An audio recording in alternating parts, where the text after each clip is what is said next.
Today on CBTV Idaho, I'm going to show you an exclusive interview regarding the I-15 to US20 Interchange project. I'm going to give you the status of the Idaho Canal Trail project, and I'm going to give you details regarding the waterline repairs that took place on 17th Street last night. Thank you guys so much for tuning in. My name is Tyson, and you are watching Construction Business TV, Idaho Falls, Idaho.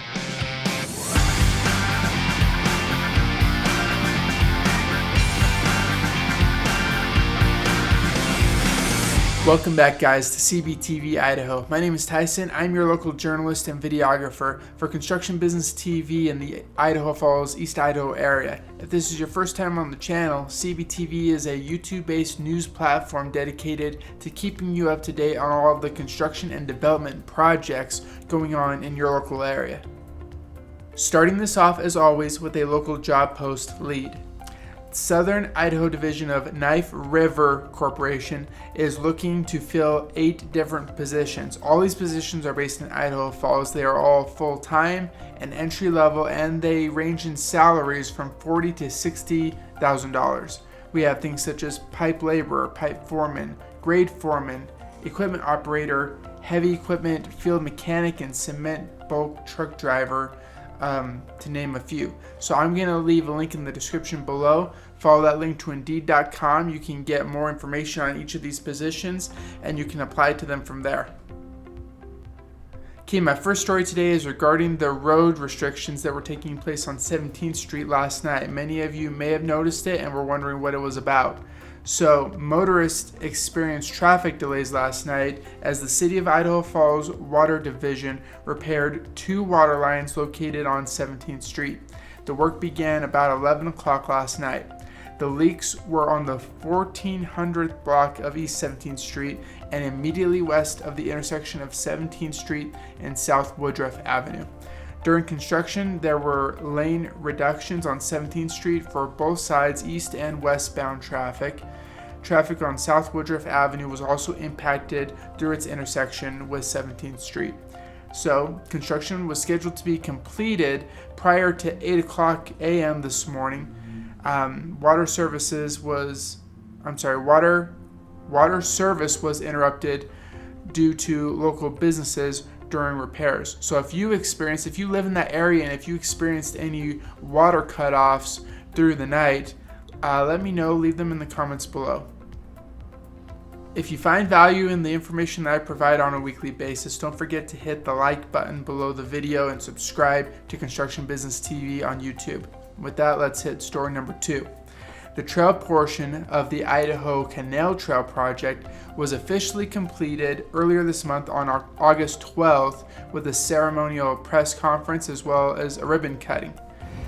Our mayor and city council, they approved the COC plan, they allocated the required matching funds and have seen this whole thing through. Idaho Transportation Department, the TAP grant program, provided a large share of the funding for this project, and Knife River Construction for actually building this thing and getting it done. The trail runs along the banks of Idaho Canal from the pedestrian bridge to 25th Street, north along Holmes Avenue, east along 16th, north along Kramer, east along 14th Street, and north along southwest and northwest Bonneville to Lovejoy Street. So the next phase of this project will be to install a bridge over the Idaho Canal between 14th Street and Kramer Avenue. The bridge construction at Kramer Avenue will begin in October, and it will be completed by spring of 2022. If you or somebody you know owns or operates a construction-based business, have them reach out to us. We would love an opportunity to meet with them and interview them, spotlight them, and showcase them on our platform for free. With that, let's hit story number 3. For story number 3, I had the special opportunity to have an in-person discussion with the project superintendent for Cannon Builders, Inc., the contracting company that is heading the I-15 to US20 Interchange project. Here are some of the clips from that conversation. Idaho, and I'm joined here today with Ryan with Cannon Builders, Inc., correct? Yep. So I've been talking on this channel more than once. We've been talking about the off-ramp that they're expanding on it's the US20, is that right? I get the numbers mixed up. US20 to I-15 Interchange project. And I had a chance to actually go on site right now to take a look at what they're working on. They're expanding the off-ramp as well as adding, I'm going to turn the camera around a little bit, adding a tunnel going underneath. I'm particularly impressed with this tunnel, and I'm particularly intrigued with the tunnel. I wasn't really sure what the necessity of it was at first when I first heard about it, because I didn't really, when I heard about the tunnel, I was, well, where's the tunnel going to go?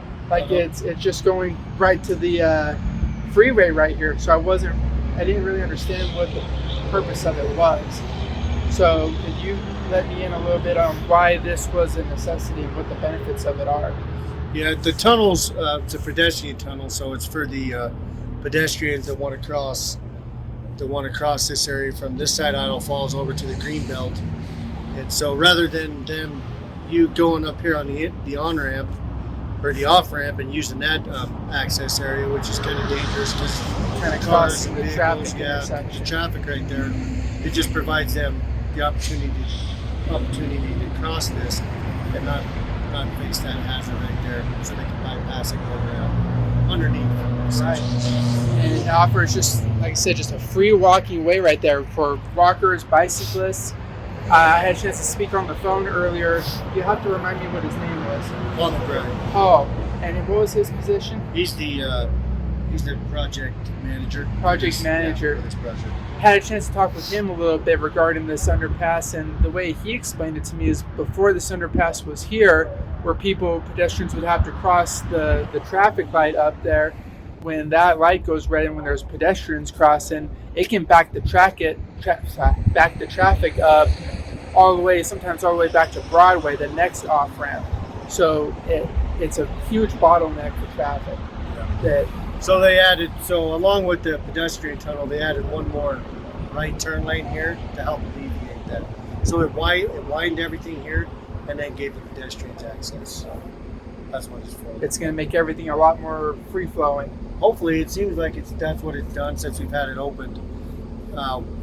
You don't see it back up like it has. All this gravel right here, you said it was going to be grass. Yeah, originally on the plans it was going to be grass. They changed everything, and it's going to go all the way down to the start of the on-ramp, or the off-ramp down there. Okay. You can't see it here, but right. Even the grassy area that's down there is going to get removed, and it's all going to be rock, decorative rock.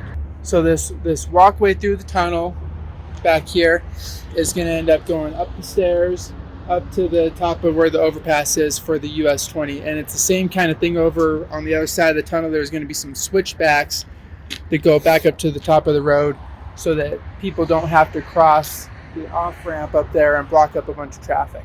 Has it been difficult for your company to find the hands that you need to get the job done? Yeah, I mean, on this job we've been lucky. We got a lot of guys that are located in this area, so we pull from those guys a lot. But we do work all over the state and in Montana, and kind of just some far-reaching areas of Idaho.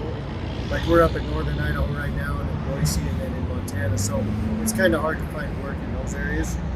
But I mean, it's definitely been harder this year, I think, than the years past, and we're pretty busy. So are you saying it's been harder to find work, or to find workers? To find workers.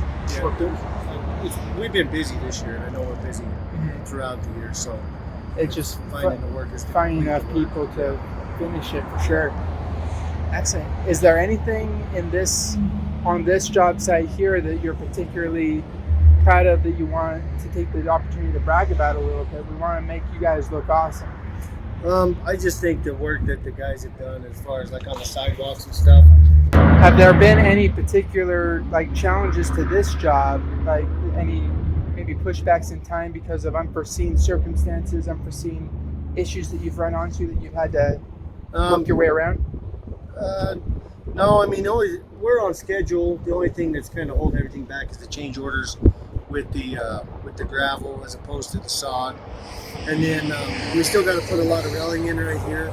There's going to be railing that goes all the way along here, which, that's probably going to be challenging because we're going to be to a point, especially on the other side, where we can't get the equipment there to set it in place. And it's heavy. So it's going to be just used for muscles. I mean, as far as schedule goes, no, it's about like every other job. You're running little things here and there, but for the most part, it's gone pretty good. I was told that we can expect this project's on track to be finished by September. It may, depending on like I said, putting the railing in, putting the rocks in, that may push it back into October. Is what I was saying, but it sounds like that would be the latest time that we can expect to be able to publicly use this area. Yeah, I know the states. I mean, they want to get it opened up as soon as possible. So, I mean, as soon as we get what needs to get in for safety purposes, as far as the building, then I think they may try and open it up. It's my understanding, but yeah, that'll probably be sometime in September, hopefully in September and not in October. And that's going to do it for this week's edition of Construction Business TV in the East Idaho area. If you found the information helpful, make sure you hit the like button and subscribe to Construction Business TV. Thank you guys so much for your time and your support. You guys drive safe.